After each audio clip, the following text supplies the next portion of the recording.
Stay over here, ladies, because by the time you go over there, you're going to be away from them. Okay, now, one of the things that we talk about here is using their body as an advantage.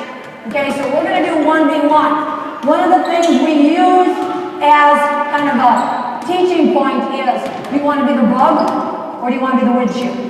How many times in girls' basketball you see this? Okay, so what we're going to talk about is being the one that controls contact. So we're going to go into contact and then we're going to release. So the first thing is, your feet give you the advantage, the ball gives you separation. And so the first thing they're going to do is come around. Paige, they have to come in the inside and around. Okay? Harley has to come over there. And then it's a foot fight. So we want a foot fight, get them on your back, and then use the ball to create the separation. Okay? Ready? Person behind calls it. Person behind calls it.